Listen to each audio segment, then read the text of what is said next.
నమస్తే. శ్రీ గురుభ్యో నమః. ఆపదామపహర్తారాం దాతారాం సర్వసంపదాం లోకాభిరామం శ్రీరామం భూయో భూయో నమామి.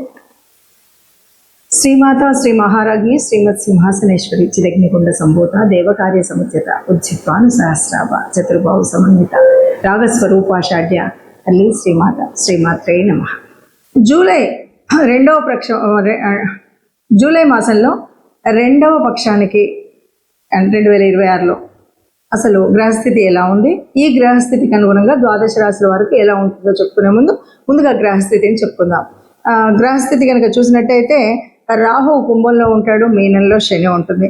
కుజుడు మాత్రం మరి మేషంలో నుండి వృషభంలోకి మారి ఉన్నాడు. అలాగే రవి బుధులు ఇంతకు ముందు ఉన్నట్టుగానే మనకు మిథునంలో ఉంటారు. ఇక గురువు మనకి కర్కాటకంలో ఉంటారు. ఇంతకుముందు మొదటి పక్షంలో ఉన్నటువంటి శుక్రుడు నెమ్మదిగా సింహరాశిలోకి వస్తాడు. సింహంలో ఇప్పుడు కేతువు శుక్రుడు కలిసి ఉండడం అనేటువంటిది ఈ రెండవ పక్షంలో ఉన్నటువంటి జూలై మాసంలో మనకు ఆ గ్రహాలకు అనుగుణంగా మార్పులు చేర్పులు జరుగుతాయి అన్నది మనం గ్రహించాలి. దీనికి అంటే మనం ఒక ద్వాదశ మాసాలకు కనుక చూసే ముందు ఒక మాట చెప్పుకోవాలి. ఎందుకు అంటే అసలు ప్రతి మాసంలో నిజంగా మా గతి మారుతుందా, మా స్థితి మారుతుందా అనే వాళ్ళు అనేకం కనిపిస్తూ ఉంటారు. నిజంగా గతి స్థితి మారుతుందా అంటే ఇది దేని మీద ఆధారపడుతుంది అంటే గ్రహాల యొక్క గతులను బట్టి, గ్రహాల యొక్క యుతిని బట్టి, గ్రహాల యొక్క స్థితిని బట్టి, దృష్టిలను బట్టి మార్పు అనేది అయితే ఉంటుంది. అయినా ఇవి ఎంతవరకు ఉన్నా ఈ కోటాను కోట్ల ప్రజల్లో కొంతవరకే ఈ పర్సంటేజ్ కనబడుతూ మిగతాది, ఎందుకంటే మనం చెప్పిన తర్వాత మీరు అన్నట్టుగా కొంత కనిపిస్తుంది కానీ ఇంకా అంతా అయితే కనిపించట్లేదు అంటుంటారు.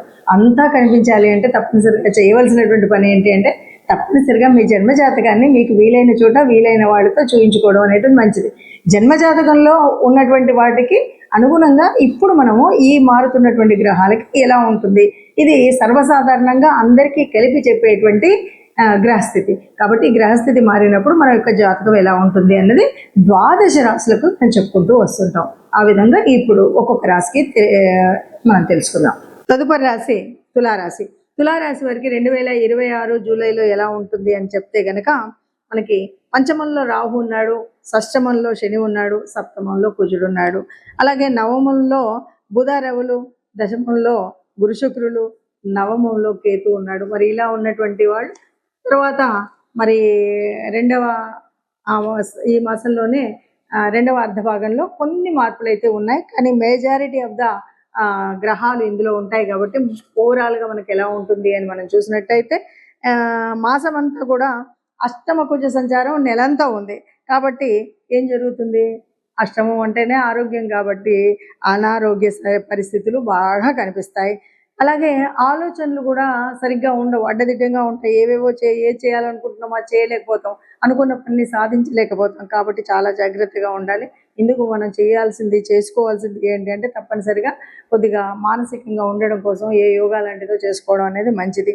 ఇక వృత్తి ఉద్యోగాలందరూ తప్పనిసరిగా వృత్తి చేసేటువంటి వాళ్ళకు ఒత్తిళ్లు పెరగడం అనేది బాగా కనిపిస్తుంది.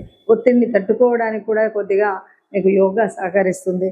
తర్వాత అధికారులకు మనం అన్నిసార్లు వాళ్ళని సంతోషపెట్టలేము, కానీ అలా అని ప్రతిసారి కోపం తెచ్చే విధంగా మనం చేయడం అనేటువంటిది ఇప్పుడున్న గ్రహస్థితి అలాంటిది. కాబట్టి తప్పనిసరిగా మౌనంగా చెప్తూ వాళ్ళు చేస్తున్న దానికి అన్నింటికీ సరే అంటూ ముందుకు వెళ్ళడం అనేటువంటిది తీసుకోవాల్సినటువంటి జాగ్రత్త. ఇక భావ వ్యక్తీకరణ, మనం ఒక్కొక్కసారి ఏమంటారంటే అమ్మ అంటే కూడా అది ఒక బూత్ కింద మాట్లాడే పరిస్థితి అప్పుడప్పుడు వస్తుంది అంటారు కదా. అది ఈ సమయం, ఈ మాసంలో చాలా జాగ్రత్తగా ఉండాలి.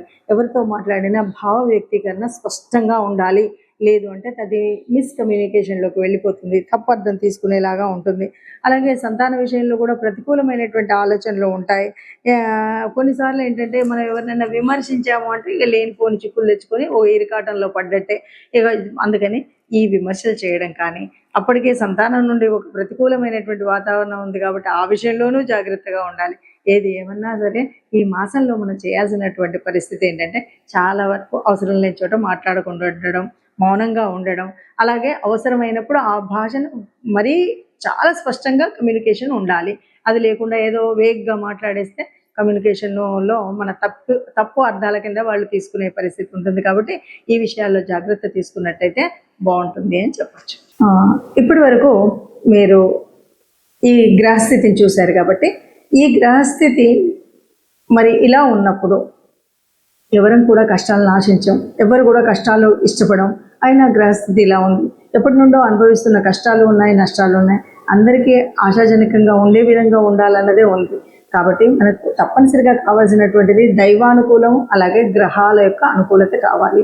మనం ఏది ఏమన్నా గ్రహాల సంచారాన్ని బట్టి ఉంటుంది, కానీ మనకు అనుకూలించే విధంగా ఉండాలి అంటే మనం పుట్టినరోజు తెచ్చుకున్న ప్రారంభాన్ని బట్టే ఉంటుంది. పుట్టినప్పుడు మనం తెచ్చుకున్నటువంటి ప్రారంభం వల్ల కొన్ని యోగించేవి, కొన్ని యోగించేవి ఉంటాయి. అయినప్పటికీ ఇలాగ మనం ఏదైతే గోచారం చూస్తూ ఉన్నామో, గోచారంలో జరిగేటువంటి మార్పుల వల్ల కొంత ఉపశమనం పొందడానికి మాత్రం లాభం ఉంటుంది.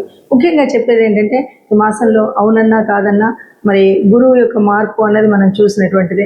ఈ గురువు మార్పు వల్ల ఈ గురువు అనుకూలంగా ఉన్నవాళ్ళు, అనుకూలంగా లేని వాళ్ళు అన్నది కాకుండా ఒకటి మనం చేయాల్సింది ఏంటంటే, గురు గ్రహానికి మనం అంటే ఏదైనా ఒక గురు మంత్రాన్ని తీసుకొని ఈ మాసం అంతా కూడా తప్పనిసరిగా చేసుకోవాల్సినటువంటిది ఏంటంటే, గురు మంత్రాన్ని తీసుకొని అంటే ఏ గురువుకు సంబంధించినటువంటి మీకు సంబంధించినటువంటి దక్షిణామూర్తి అవ్వచ్చు, దత్తాత్రేయుల వారు అవ్వచ్చు, లేదా మీకు సంబంధించిన స్వయం గురువులు అవ్వచ్చు, లేదు ఇలా ఏ గురువుకు సంబంధించిన స్తోత్రం ఉన్నా ఆ స్తోత్రాన్ని మనం పాటించడం, లేదు నవగ్రహాల్లో ఉన్నటువంటి బృహస్పతికి సంబంధించినటువంటి శ్లోకం, ఇది నిత్య పారాయణంగా పెట్టుకున్నట్టయితే మనకు ఈ గోచారం వల్ల ఏదైనా చెడు జరిగేది ఉంటే మీకు గురువు ఆ చెడును జరగకుండా సర్వవేళలా కాపాడుతూ ఉంటాడు.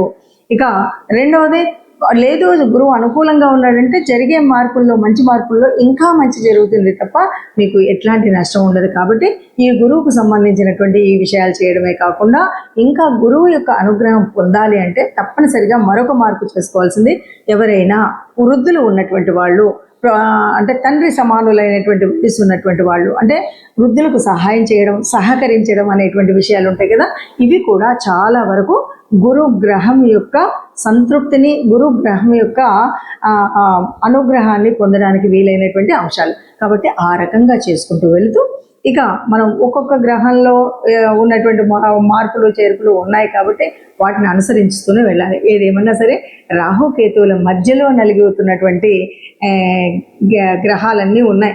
ఈ సమయంలో ఏది ఏమన్నా సరే వీలైనంత వరకు సుబ్రహ్మణ్య స్వామి దర్శనం కానీ, సుబ్రహ్మణ్య స్వామికి సంబంధించినటువంటి వరకు ఏదైనా స్తోత్రం, స్తుతి ఇలాంటివైనా చేసుకున్నట్టయితే చాలా వరకు మనం అనుకున్నటువంటి కష్టాలు ఏవీ లేకుండా నిబ్బరంగా ముందుకు వెళ్ళేటువంటి పరిస్థితి కనిపిస్తుంది. ఆ పరమాత్ముడు తప్పకుండా అందరినీ కాపాడుతాడు. అందులో మనం నిత్యం ఇలాంటి చక్కటి పారాయణం కానీ లేదా ఆ సంబంధిత శ్లోకాలను కానీ చదువుకున్నట్టయితే ఒక సత్సంగత్యం వల్ల, ఆ దేవాలయం యొక్క పాజిటివ్ వైబ్స్ వల్ల తప్పకుండా మనకు మంచి జరుగుతుంది. మనం ఎప్పుడు ఏ మాసానికి ఆ మాసం చూసినప్పుడు కొన్నిసార్లు ఏమవుతుందంటే, ఆ మాసంలో మనకు అనుకూలించే విధంగా, అంటే గ్రహాల అనుకూలం ఎలా ఉన్నా కానీ మనకు ఆ మాసంలో వచ్చే కొన్ని పండగలు ఉంటాయి.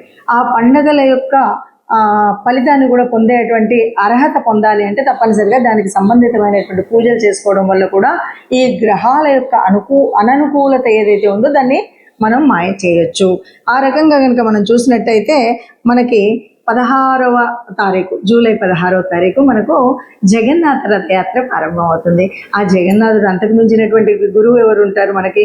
ఆ శ్రీకృష్ణ పరమాత్మకు సంబంధించినటువంటి తత్వాన్ని చదువుకోవడం, వినడం, లేదా ఆ జగన్నాథ యాత్ర జరుగుతున్నప్పుడు మనం చూడడం, లేకపోతే మనది ఏరియాల్లో కూడా ఇవాళ రేపు చేస్తున్నటువంటి జగన్నాథ రథయాత్రలో పాల్గొనడం, ఏదో అక్కడ సంబంధించినటువంటి విషయాలను వినడం చేసినట్టయితే మనకు ఉత్తమమైనటువంటి స్థితి ఉంటుంది. అలాగే మరి 17వ తారీఖు వచ్చేసరికి మరుసటి రోజు నుండి కూడా దక్షిణాయనం ప్రారంభం అవుతుంది. దక్షిణాయన కాలంలో మనం చేయాల్సినటువంటి పుణ్యక్రతువులు బోలెడని ఉంటాయి. వాటన్నిటినీ కూడా ఈ మాసం అంతా అవలంబించినట్టయితే మన కష్టాలు తొలగుతాయి. ఇంకా ముఖ్యంగా తెలంగాణ ప్రాంతంలో ఉన్నటువంటి భక్తులందరికీ కూడా మనకు తెలిసినటువంటి విషయం, ఈ జూలై మాసంలో ఆషాఢం ప్రారంభం అవ్వగానే మొదటి బోనాల పండుగ వస్తుంది. బోనాల పండుగ ఎవరికి చేస్తాము అంటే ఆ పరాత్పరేశ్వరి అమలగన్న అమ్మకి చేస్తూ ఉంటాం. కాబట్టి ఆ తల్లిని తెరవడం కూడా ముఖ్యము అనే విషయాన్ని మనం గ్రహిస్తే కనుక బాగుంటుంది. అలాగే ఈ నెలాఖరు చివరికి 25కి వచ్చేసరికి తొలి ఏకాదశి ఉంటుంది. తొలి ఏకాదశి వచ్చింది అనగానే ఆ సర్వజగన్నాథుడైనటువంటి రక్షకుడైనటువంటి ఎవరైతే ఈ మనకు తెలుసు త్రిమూర్తులలో ఎవరైనా సరే బ్రహ్మ సృష్టిస్తే మరి విష్ణువు ఎప్పటికప్పుడు రక్షిస్తూ ఉంటాడు. రక్షణ కార్యం చేసేటువంటి ఆ విష్ణుమూర్తిని ప్రార్థించేటువంటి సమయం మనకు తొలి ఏకాదశి. ఏకాదశులన్నీ కూడా విష్ణుమూర్తికి సంబంధించినప్పటికీ తొలి ఏకాదశి రోజు స్వామిని ప్రార్థించినట్టయితే మనకు ఏ రకమైన కష్టాలు ఈ ఒక్క నెలే కాదు, రాబోయే 6 నెలల వరకు కూడా మనం అన్నింటి నుండి హాయిగా ఉండగలిగేటువంటి గ్రహస్థితి మనకు ఉంటుంది అని చెప్పుకోవచ్చు. అందరం బాగుండాలి, అందులో మనం ఉండాలి. జై శ్రీరామ్.